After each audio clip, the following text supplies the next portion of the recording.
Kali ini gue bakal review salah satu aksesori yang gue pakai ketika gue bikin konten.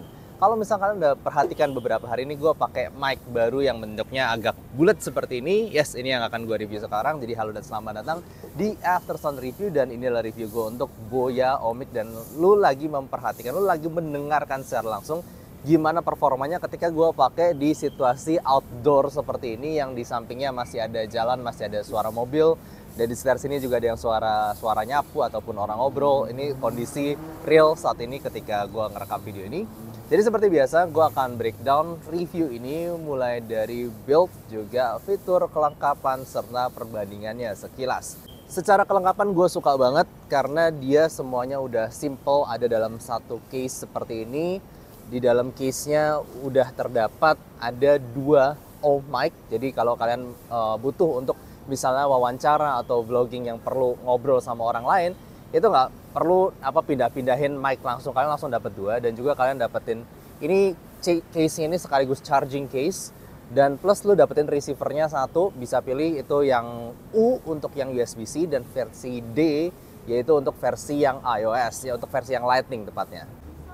Nah, yang gue suka banget di sini untuk receivernya itu nggak perlu di charge. Dia jadi langsung connect ke HP kalian, dan juga dia ada bagian sampingnya ini pakai colokan USB Type-C. Kalau misalnya kalian mau nge-charge HP kalian sekaligus tetap sambil ngerekam.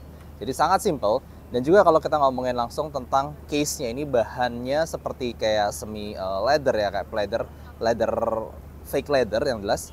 Lalu kemudian dalamnya juga udah ada bagian plastiknya, di sini cukup tebal. Jadi dan sini ada tambahan lagi nih, ada seperti semacam ruangan kalau misalnya kalian mau nyimpan aksesori-aksesori tambahan ataupun yang lainnya. Ini overall simple, kecil, tapi sudah muat untuk semuanya. Sementara untuk mic-nya sendiri di bagian atas ini ada semacam color indicator. Dia bakal kelap-kelip warna biru kalau misalnya belum nyambung, tapi ketika nyambung ini warnanya akan biru terus seperti ini. Ini udah nyambung, berarti bisa dipakai. Gue yakin somehow kerekam sedikit di video kayak gimana. Nah, kalau misalnya nggak, ini nih, kalau misalnya masih di charging dia bakal merah seperti ini. Color indicator di atas ini berhubung gue cuma pakai satu ya. Dan sistemnya mirip kayak TWS, jadi dia nge-charge-nya pakai semacam pin kecil seperti ini yang nanti nyambung di piece untuk klipnya ini sendiri. Nah, untuk performanya sendiri kalian bisa dengerin ini suara gue menjauh dari kamera. Ini gue makinnya jauh, tapi semuanya berasa cukup stabil. Jadi kalian nggak usah takut kalau misalnya kalian pakai ini sambil jalan-jalan rada jauh, karena tetap bakal kedengeran. Nah, ngomongin user experience sebagai seorang yang suka ngevlog di luar ataupun di dalam ruangan, gue ngerasa ini enak banget karena dimanapun gue bawa Boya mic ini, gue cuma perlu bawa segini. Di cas dia pakai USB-C, lalu kemudian lu langsung dapetin dua mic di dalamnya, receivernya juga nggak perlu di charge. Lalu ketahanan baterainya adalah sekitar 5 jam dalam active position seperti ini sambil dipakai terus-terusan. Dan dengan case-nya in total bisa mencapai 15 jam. Jelas lebih daripada kebutuhan umumnya untuk satu hari untuk merekam sana-sini. Overall, really good value, really good price point, really good battery, dan secara kegunaan juga udah enak banget gue pakai sehari-hari. Nah, sekarang gue mau bandingin nih Boya sama Rode, yaitu salah satu professional outdoor atau Bluetooth microphone yang udah sebenarnya terkenal ya. Nah, Rode ini waktu itu gue beli sendiri di sekitar harga 2 jutaan. Gue tuh biasa lupa, ini Rode 1, Rode 2, sekarang kan 3 juta ke atas. Ini 2,5 juta kalau nggak salah. Dia tipe yang single mic seperti ini dengan satu receiver. Ini jujur aja agak ribet karena kan gue colokinnya ke iPhone biasanya. Nah, iPhone itu kan pakai dongle Apple seperti ini. Lalu dia ada kabel converter dari dari jack 3,5. Jack 3,5 bawaannya itu soalnya compatibility-nya itu justru dengan kamera DSLR atau kamera mirrorless. Sedangkan kalau mau HP ya colok lagi untuk ininya, konverternya lagi untuk 3 seperti ini loh, yang untuk mic biasa.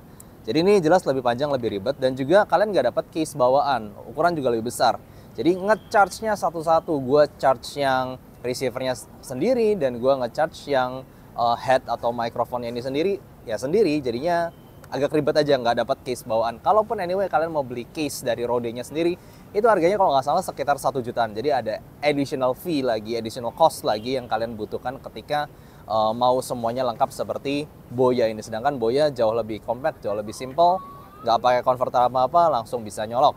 Nah, sekarang untuk performanya biarkan kalian membandingkan dan juga ngejudge sendiri. Ini sekarang yang gue pakai, ini Boya Omic Type D, karena gue pakai iPhone juga untuk merekamnya.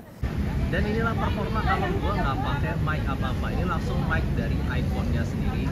Oke, sekarang kalian lagi mendengarkan performa dari Rode Mix 1 yang yes ini secara harga udah 2 kali lipat dibandingkan Boya Mic itu sendiri. Nah, nggak bohong, waktu gue pakai sendiri, gue dengerin sendiri hasilnya ketiga tadi, ya nggak usah dianggap lah ya, yang iPhone bawaan itu emang berantakan banget semuanya, kedengeran suara gue kecil banget.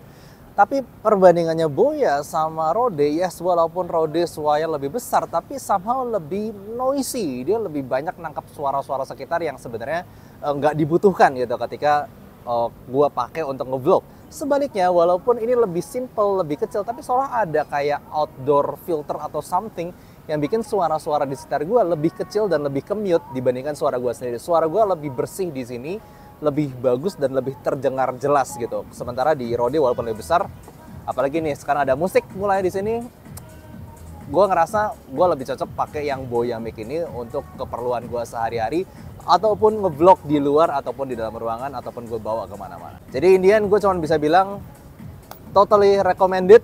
Kalau misalnya kalian pengen beli sendiri, kalian wanna be a content creator ya seperti gue yang suka bikin konten di luar, jalan-jalan pindah-pindah tempat, super recommended. Tinggal perhatikan aja kalau pilih D adalah untuk yang iOS dan untuk U yang versi USB Type-C. Overall sangat-sangat puas. Thank you for watching and see you next time. Kalau kalian pengen beli sendiri, gue kasih di description di bawah untuk link Tokopedia-nya. Bye-bye.